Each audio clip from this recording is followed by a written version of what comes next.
Also, we had a strange story which you mentioned, David, just during the break, which was this September 16th meeting that Obama had with the CDC and this incident which happened in the elevator. Explain that.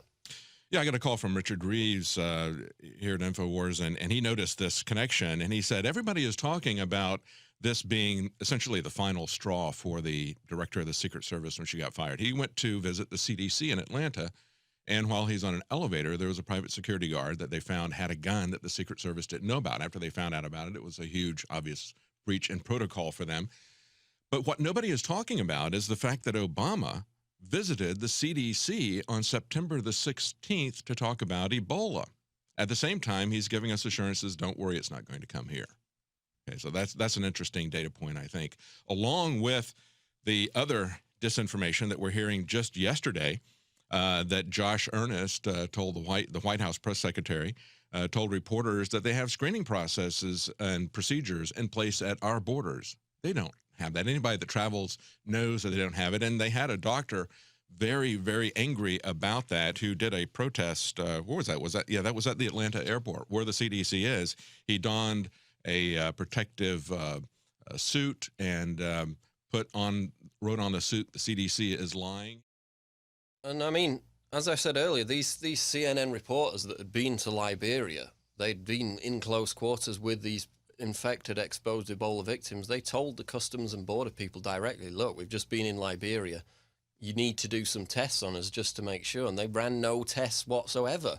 I mean, you know, I came in last week. They were certain to get my biometric fingerprints, but nobody who came through got tested for any kind of temperature, even though back in 2009 with the swine flu outbreak, literally when we landed in China, they boarded the plane in hazmat suits before you could get off the plane, scanned everybody's temperatures. So, I mean, David, do you agree that the CDC is basically asleep at the wheel, despite the fact they've been telling us for weeks that they were prepared for this? Oh, absolutely. And when you look at the fact that Obama, it's September 16th, long before we learned about this, even before the guy landed in the United States, they're saying that there's not any concern, but he's meeting with people at the CDC. And then we have this article up on InfoWars today. Disaster teams were notified months ago that they would be activated in October. I find that interesting. Now, combine that with this report from the CDC that's estimating the future number of cases in the Ebola epidemic in Liberia and Sierra Leone.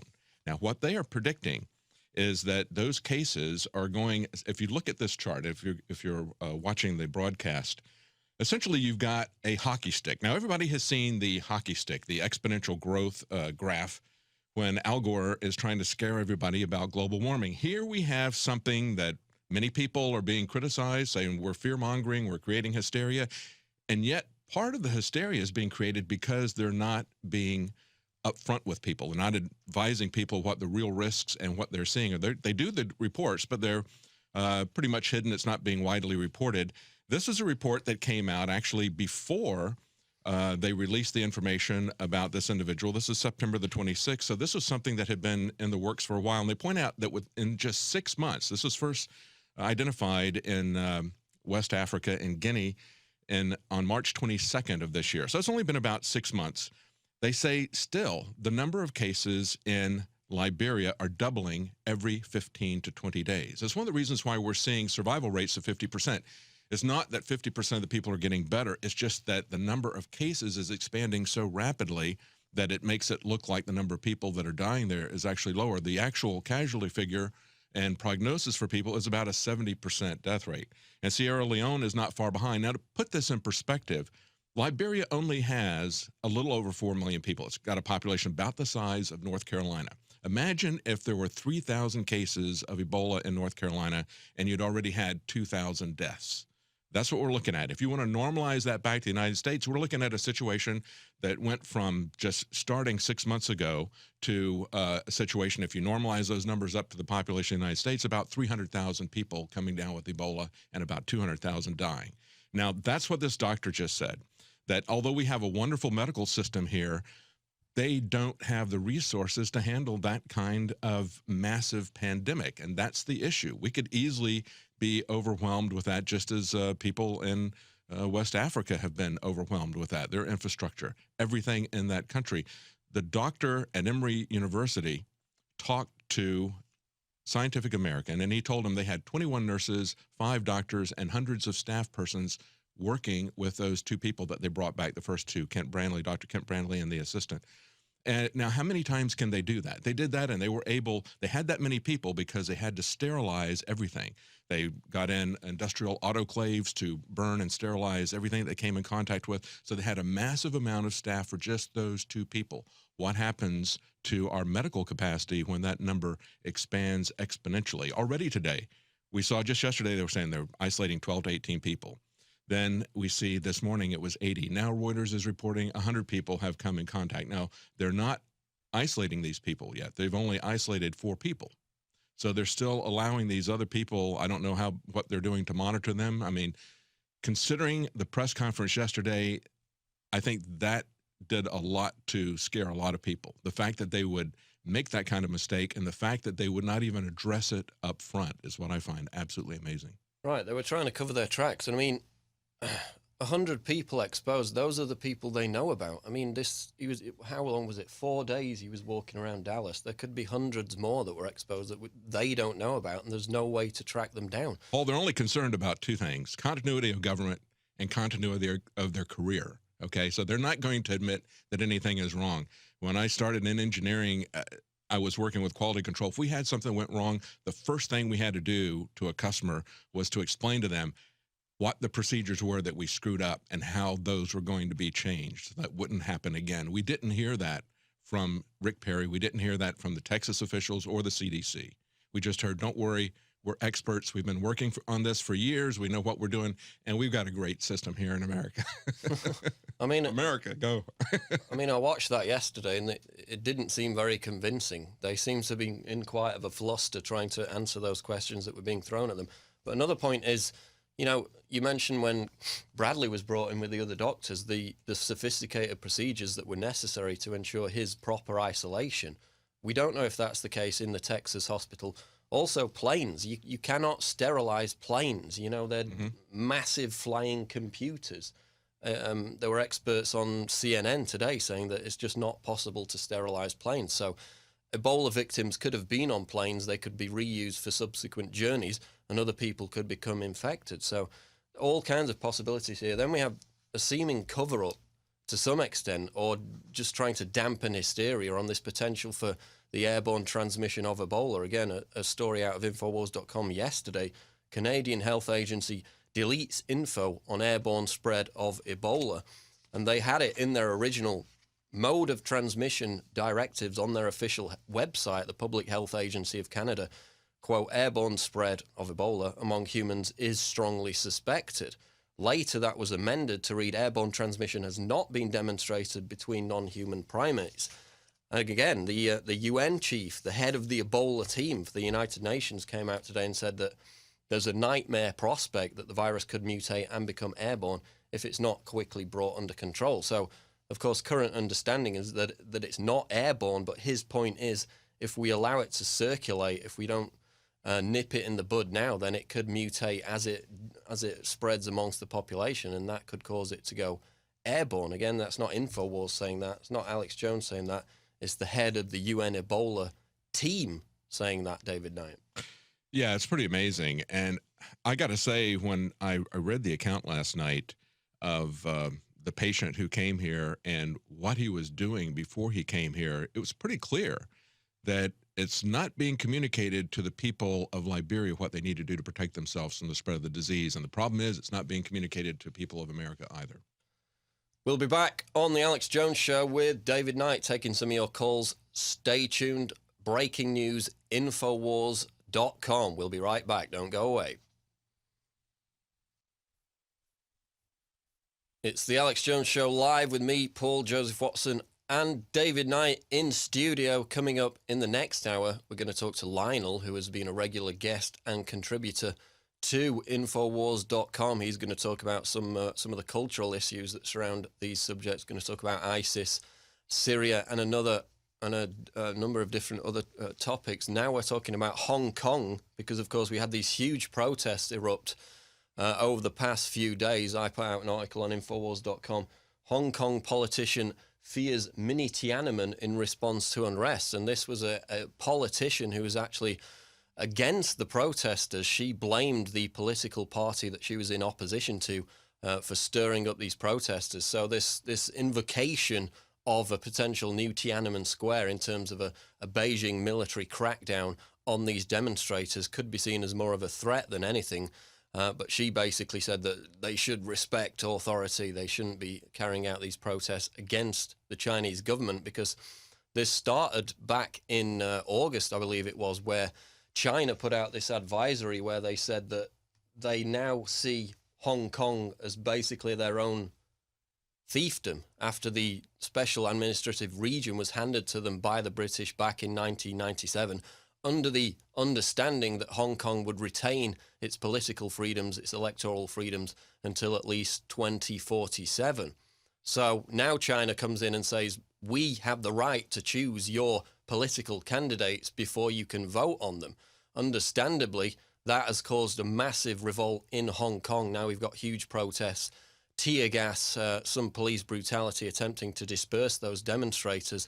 And David Knight, more on this in terms of the identity of the protest movement involved in this. Yeah, Paul, so much for the promises of communists, okay? They said they were going to give them 50 years, and already they're cracking down here. But it's starting to reach ahead again. They have Hong Kong protesters. They tried to get them to stand down. Even some of the leaders were telling them to stand down, and yet the people stepped up their demonstrations. They occupied offices. Now we have reports out of The Guardian today that police have been seen carrying rubber bullets and other kit into compound housing offices of the chief executive that they are occupying. They said pictures that are widely shared on social media are showing police carrying long boxes, a barrel that is labeled round 38-millimeter rubber baton, multi another with a 1.5-inch CS on it, possibly a reference to CS gas. So it looks like they're going to start getting rough. You know, you carried that article on Monday about the official talking about they didn't want to see Tiananmen Square coming. And I had just seen a picture before I saw your article of a small woman, very small woman in a red dress, barefoot, right in the face of half a dozen guys just armed to the teeth and in full riot gear that were towering over her, about a foot taller than she was. I looked at that and I said, that is the Hong Kong version of Tiananmen Square. That is the resolution of these people. But there's something else behind this. There's the Wall Street Journal article that came out today that essentially looked at the Christian influence of this. It said the Hong Kong democracy protests carry a Christian mission for some. Now, Christians understand where this is going. This is not simply a political issue. It impinges on every freedom. And of course, we all know how severely the Chinese government has persecuted Christians. When I was in mainland China and we took a train from mainland China to Hong Kong, we could tell that we were out of mainland China and approaching Hong Kong because we started seeing crosses. You don't see that in mainland China. So they know where this is headed. And just like the Black Regiment that was part of the American Revolution here, and that was the clergy who got up in front of the independence movement, in front of the religious movement. It's one of the reasons why free speech and freedom of religion is our very first amendment, recognizing our God-given freedoms. They understood that. That's why the American clergy was up front. And the same thing is essentially happening in Hong Kong. Unfortunately, here in America, most of the people in the churches will take the position of that lady saying, obey your government.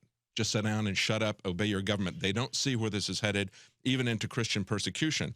And so what they're saying is that Hong Kong churches are playing a very quiet but important role in the city's protests, offering food and shelter to demonstrators, with some organizers and supporters citing Christian values as the inspiration for their fight.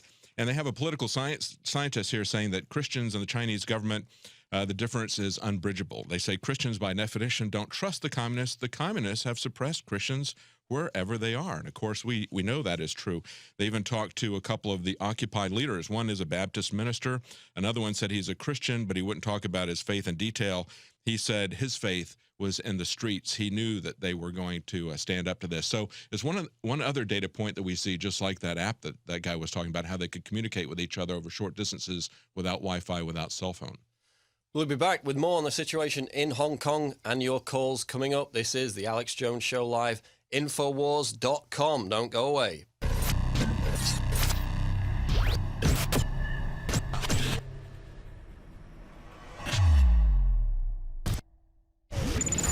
From the water table to our soils to the atmosphere itself, our world is becoming more and more toxic each and every day. But it's not just the air outside that's toxic. Indoor air has been shown to have 2 to 5 times higher concentrations of pollutants than even outdoor air. And most Americans spend 90% of their time inside using toxic chemicals within their homes. There are more than 42 million smokers in the United States. Well over 1,000 types of mold and mildew linked to numerous conditions. And don't forget the fact that 6 million Americans live with pets they're allergic to as well. When I began to research these statistics, it was clear to me it was time to start cleansing my lungs in order to combat the toxic environment that we cannot escape, but that we can fight back against. Made with organic and wild cultivated herbs and manufactured in the USA, the new InfoWars Life Lung Cleanse is here in a convenient spray bottle that can be brought with you throughout any toxic environment. Now available exclusively at InfoWarsLife.com or by calling toll-free 888-253-3130.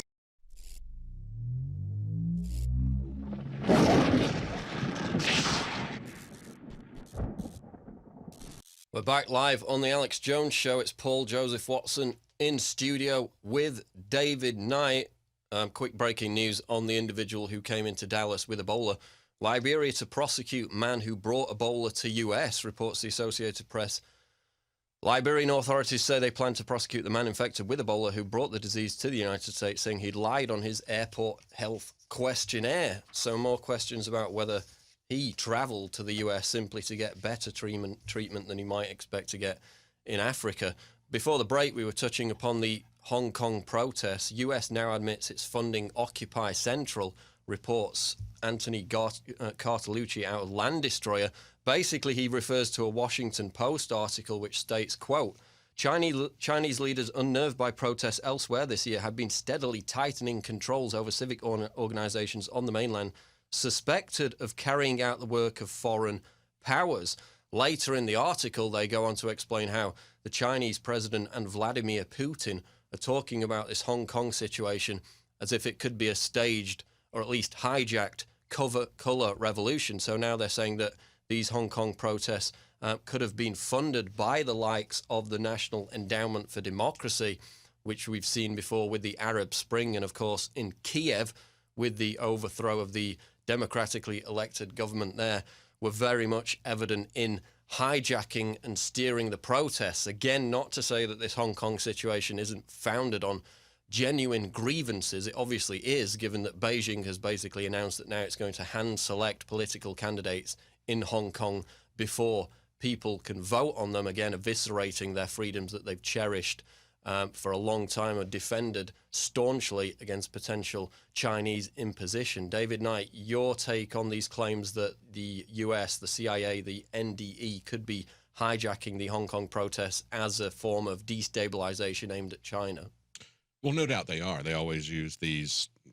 They always use these Machiavellian calculations, and they will always fund the enemy of their enemy, whether they want to do it. And they will always try to co-opt any movement. That is always an issue anywhere. But just because they give money to them as they've given to other people, that doesn't delegitimize the movement. I believe there's a lot more to this. I believe there's a lot more to some of these other movements that have been funded.